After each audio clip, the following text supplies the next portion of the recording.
Good morning, everybody. Thanks for coming out today. Just by way of introduction, I'm here with the FAA Administrator Brian Bedford. I'm also here with Lisa Ellman, CEO of the Commercial Drone Alliance, and Heather Lee, the COO of AUVSI. We were talking before we came out how excited we are. They said that they've been waiting for years for this announcement, so we're excited about what we're going to announce today. We are going to unleash American drone dominance.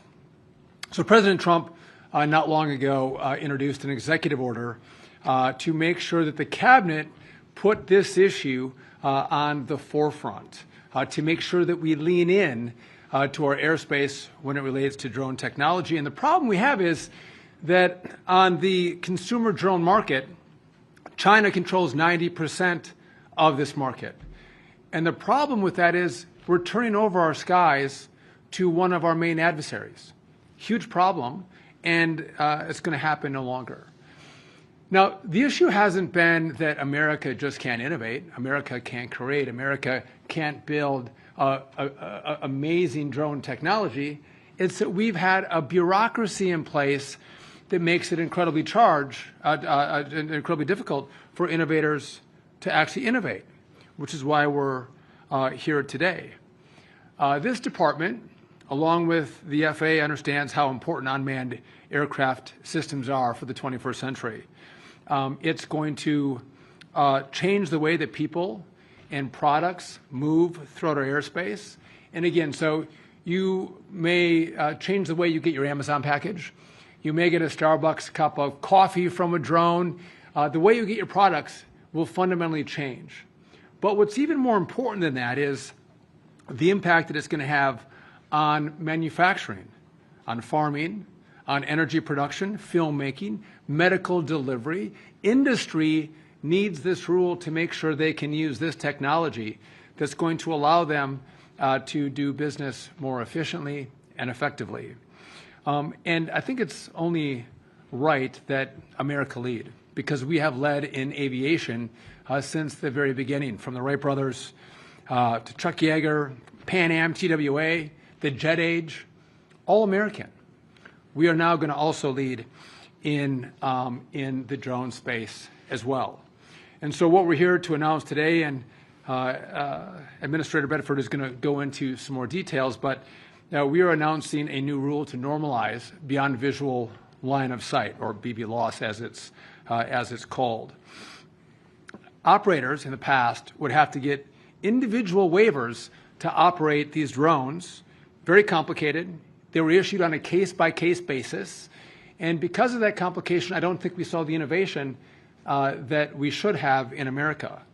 So with this rule, we are going to eliminate that prior process, and the approval will be done in a far different way. The rules are going to completely change in the way that drone use is going to be approved. And what this is going to do is, again, allow our innovators and businesses to continue to create and innovate and change the way our industry works with the use of these drones. And by the way, we're talking about the commercial use of these drones. Obviously, we look at the rest of the world and how drones are used in another capacity, also very important. But again, this is the commercial use of how these drones can change industry. And I would just note that we work very closely. We partner with our other allies in government on how do we do this the right way? How do we put safety first, the American people first? And so those conversations have been had. But this new rule will enhance safety by requiring safe separation from other drones and unmanned aircraft, if you're going to get a license to fly these. And it's going to require collision avoidance technology. We're also partnering with TSA to ensure that operations supervisors and flight coordinators are properly vetted. We want to make sure the TSA looks at who's operating these, what kind of background do they have, and make sure we have the right people, the good people, operating these drones. And so TSA has been a great partner. We're excited about this announcement today. This has been a long time coming. This was not thought up in the last 7 months. This has been going on for well over 4 or 5 years, this conversation. Under this president, we're not afraid to move and move fast, but also move safely. And I just want to end, before I turn it over to Administrator Bedford, I'm grateful for the president's leadership. He has been remarkable in seeing spaces that government has got in the way of innovation and business, and clearing the deck to make sure that we get government out of the way. We still maintain our safety mission, but we allow the creativity of the American spirit to be unleashed. And that's what we're going to do today with the partnership of President Trump with this new rule. With that, I'm going to turn it over to Administrator Bedford. Thank you, Secretary Duffy, and also my thanks to President Trump for his leadership in this. As the Secretary said, this rulemaking has been in process for well over 5 years now. A lot of thought, a lot of critical thinking has gone into the rulemaking process, but the rulemaking is not finished.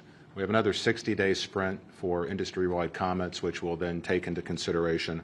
Also, as the Secretary mentioned, this has been an intergovernment process. We've had our friends both in TSA and Homeland Security participate with us in making sure that we're thinking about all the potential threats as well as the opportunities that go with the deployment of drones. As the Secretary said, this is happening today. We have drones in operation in our skies. It's not as regulated, perhaps, as it should be. It's done on an exception basis, which makes it very, very difficult to manage, and it makes for an uneven playing field as well, which is, frankly, is a headwind for innovation.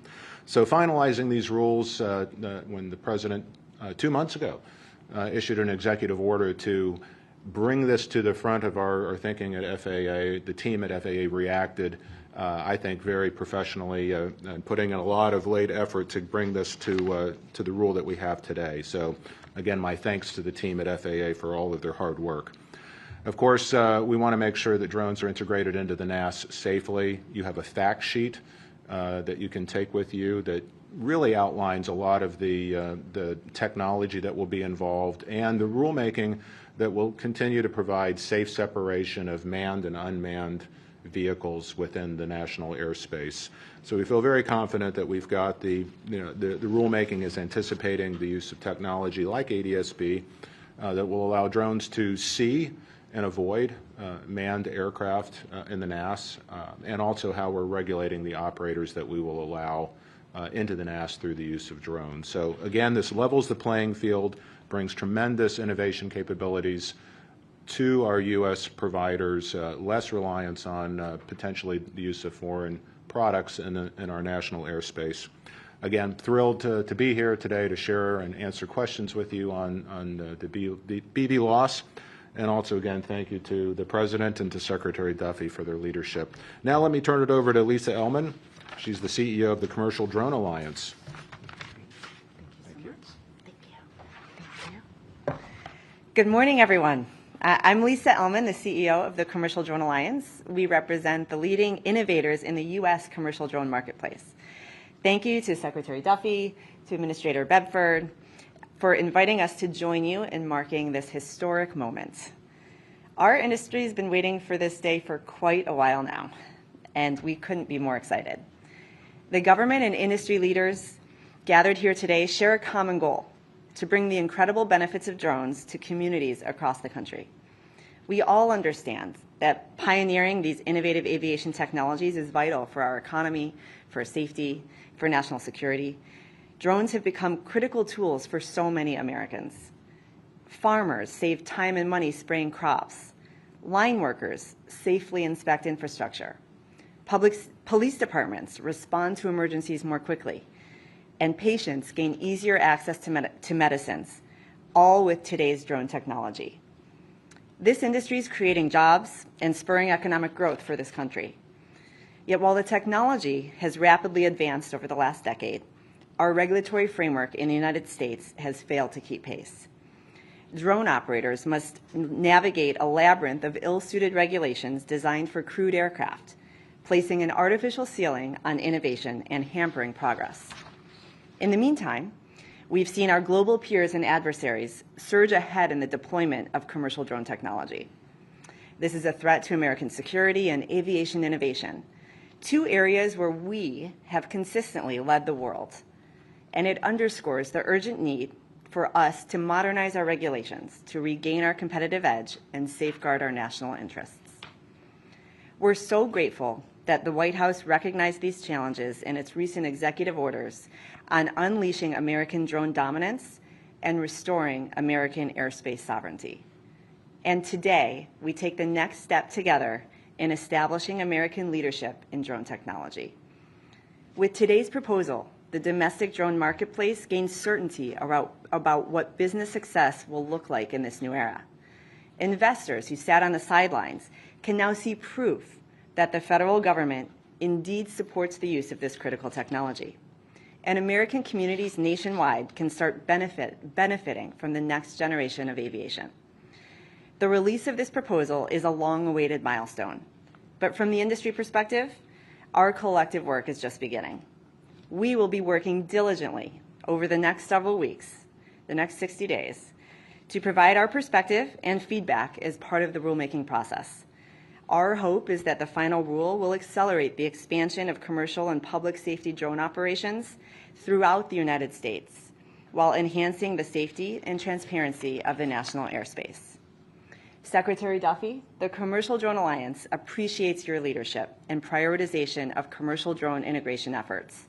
We look forward to working with partners across the federal government and with all relevant stakeholders to restore our global leadership in this game-changing technology. Thank you.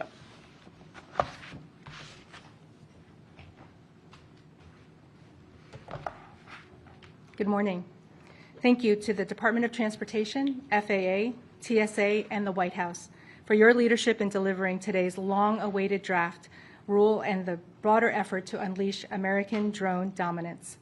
My name is Heather Lee, and on behalf of AUVSI, I want to commend Secretary Sean Duffy, FAA Administrator Brian Bedford, FAA Deputy Administrator Chris Rocheleau, and Acting TSA Administrator Ha McNeil for their decisive work to advance this process. Their focused leadership and grit has been essential in moving this rule forward. Our President and CEO, President Michael Robbins, regrettably couldn't be here today as he is currently serving our nation on Navy Reserve duty, but he joins me in applauding this major step forward for our industry and for American global leadership. This is a breathtaking moment. For too long, the United States has lacked a clear, scalable regulatory path for advanced drone operations.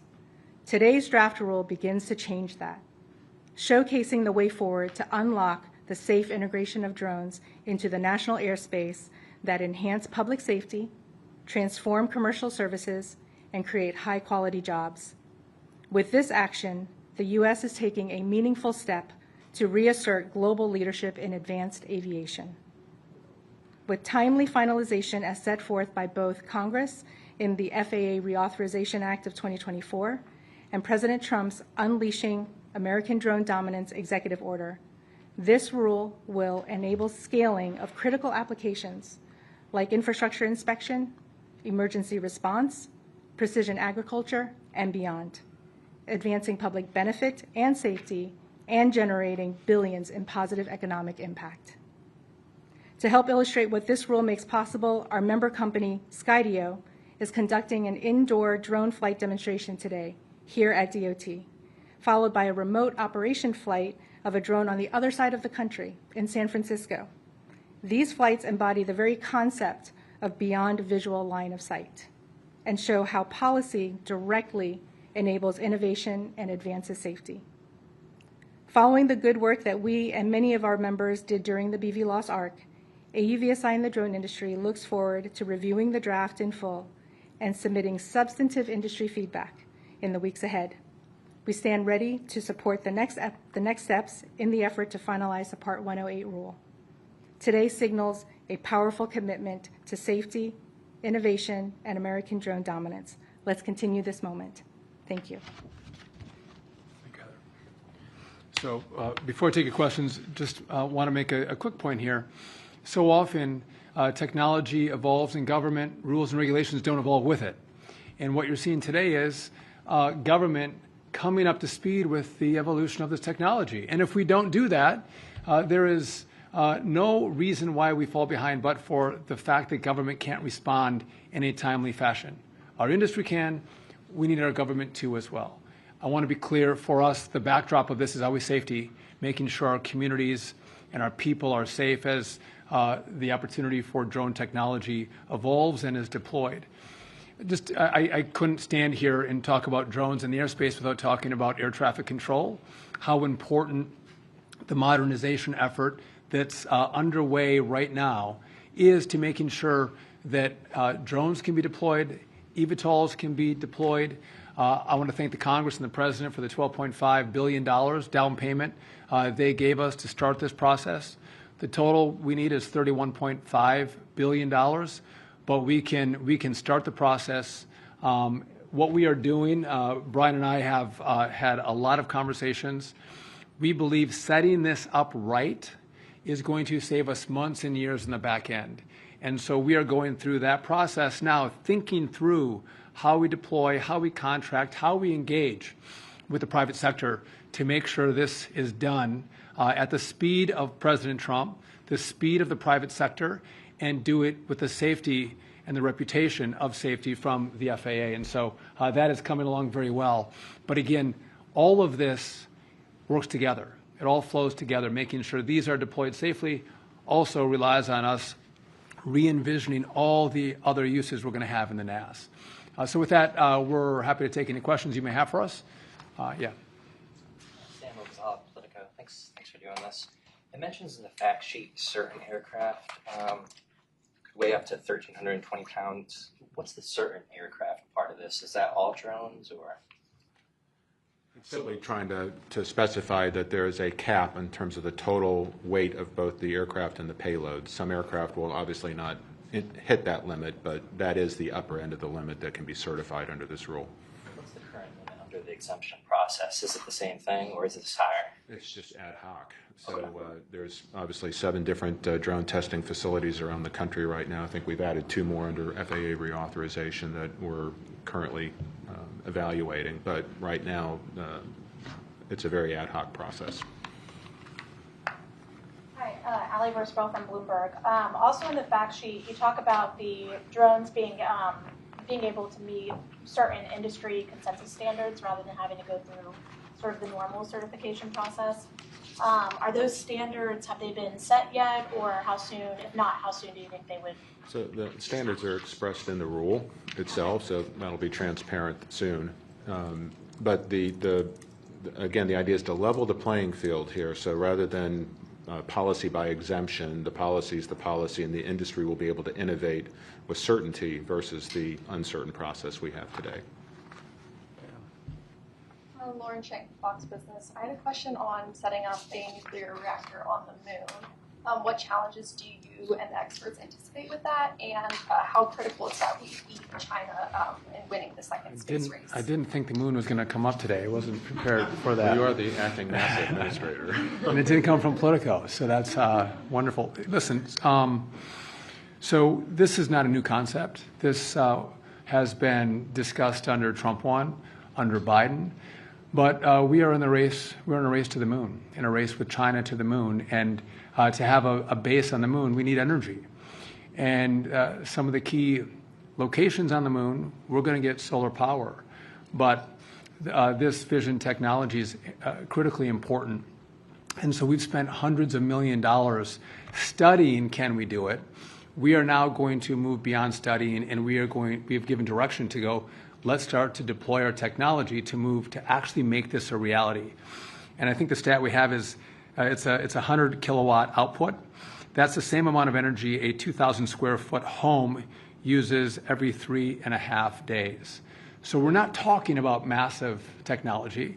We're not launching this live. That's obviously, if you have any questions about that, no, we're not launching it live. But again, energy is important. And if we're going to be able to sustain life on the moon to then go to Mars, this technology is critically important. And I would just note that we're behind, right? If we're going to engage in the race to the moon and the race to Mars, we have to get our act together. We have to marshal all of our resources, all of our focus on going to the moon, which is what we're going to do. And again, there's a lot of things that NASA does. And a lot of people love a lot of the things that NASA does. But this is about space exploration. And this is about this next phase. A lot of people don't know even what Artemis is. Everyone knew what Apollo was. We all knew, the whole world knew what Apollo was. We were going to the moon. Artemis is we're going back. So in the first part of next year, we are going to send Artemis 2 out. Met the 4 astronauts. They're fantastic. We're going to go out around the moon and come back. Artemis 3, we are going to go back to the moon. We're going to land. The longest time we've spent in the past was 3 days. We're going to stay for 6 days. And then after that, we're able to start shipping our assets to the moon unmanned. And we'll have those assets there as our astronauts arrive and are able to build a base. But this is critically important. There's a certain part of the moon that everyone knows is the best. We have ice there. We have sunlight there. We want to get there first and claim that for America. And to do this is this part of the fission technology is critically important to sustain life, because solar won't do it, but it's just a lower amount of that fission technology that's going to allow human life to sustain. Do you have a follow-up? I had a separate question too. So as far as AI and airline pricing, do you have any concerns about Delta and other airlines using AI to set pricing? And have they explained to you at all exactly how they're using it? So do I have a concern broadly about AI pricing? Yes, I do. Let's sell prices on seats for what they should go for. But to try to individualize pricing on seats based on how much you make or don't make or who you are, I can guarantee you that we will investigate if anyone does that. Now, the question was about Delta. Delta has clarified that they are not going to do that. I'll take them at face value in their clarification. But we would engage very strongly if any company tries to use AI to individually price their seating. Secretary Duffy, it's Pete Montine with CNN. I want to ask you about what would you say to somebody who says the airspace is already so crowded? We've seen the midair over the Potomac River. We've seen near misses over and over again. There was a drone strike with a wildfire airplane in California during the wildfires last year. So what would you say to somebody who says that this only introduces more things into the airspace when the warning signs are already there? I would argue the drone strike, over the wildfires, reason we need this regulation. The fact is, we've got a little bit of the Wild West out there right now. So regulating to a common standard, making sure the vehicles comply with our regulations, and then surveilling that is a much better place than where we're at today. Not to say the least of which is allowing people to innovate within a set of rules that we can comply with. So I think clearly the regulations that we're talking about will not only enhance the innovation, but it'll enhance safety. So I'm very comfortable with that. As it relates to the airspace, that's why we're modernizing. It's 3 pillars, right? It's getting the people right, getting our staffing where it needs to be. It's getting the technological equipment back, from being 50 and 60 years old, getting that to where it needs to be today, and then designing the new NAS in a way that will allow the safe introduction of these new and emerging technologies and allow industry to continue to add capacity that clearly consumers want. It's what, 6-7% of GDP. So it's very critical that we get this right, and modernization is going to be the key to doing that. Let me ask just a quick follow-up, because I think a lot of people see drones now in the headlines as tools of war in Ukraine with Russia. How critical is it for us to secure our own large infrastructure, big outdoor events from drones? I know the FAA has been doing a lot of testing, so how critical is it to secure big events? So, as the rule will allow, there will be no ability to fly drones over large sporting events or media events. So we will cordon off airspace, geotag airspace, so that maintains unrestricted use of the airspace that we're okay with, and restricted use where we don't want drones flying. So the regulation will deal with that as well. I will tell you that the drones are happening, and we do have partners in Homeland Security and TSA that are very well aware that bad actors could use drones in a bad way. And so I can assure you that government's focused on making sure that we get the technology right and we get the security right. So they go hand in glove. And Pete, you've done a good job reporting on the airspace, and we appreciate that. But if we stop our innovation because we don't evolve our rules, and we can do it smartly. We understand the equities, we understand the risks, and we work to mitigate those risks. But if we don't update these rules and we allow our adversaries to evolve this technology, it's very dangerous to deploy someone else's commercial technology into our airspace, and the data that could be gleaned from that is a national security threat. And so we want this to be American technology, American innovation, and we can, until we get our new air traffic control system deployed, which is going to make it easier to navigate all of the new uses of the airspace, we keep a keen eye on making sure that we can deploy drones and keep airplanes safe and keep them separated and make sure that, again, we allow the innovators to innovate. Because you go out 10 years, you can't innovate any longer, and you're going to deploy someone else's drone technology into the U.S., and that's a huge problem. Do you want to respond to the security question, just like to keep drones from being a tool of terror, because it just seems to come up more and more now? It does come up, and that's why we work with all of our partners in government. And there's two different components here, right? We have licensing, we have rules around commercial drone use. There's a whole other component, and we've seen how drones have been used as tools of war. And again, we can say airplanes have the same capabilities, right? And how do we navigate aircraft? One's for war, one's for commercial aviation. We can do that, and we can do that in this space as well. But again, we have to recognize the new and rising threats that exist, and our partners at the DoD and Homeland are probably better suited to answer those questions specifically.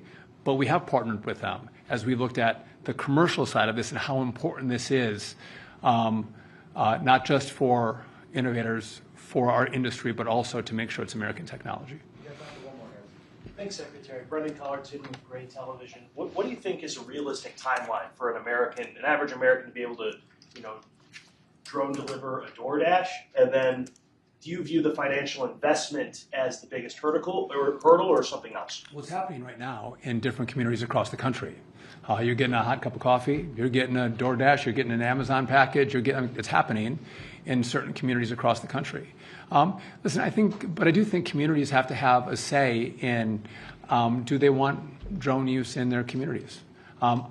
You'll find that the technology around the noise, which usually is an irritant for people, is remarkable how quiet they're. You don't even know they're there unless you look up. So I think with the evolution of the technology and the noise that comes from a drone, you're going to see a lot of communities that want this technology in their neighborhoods.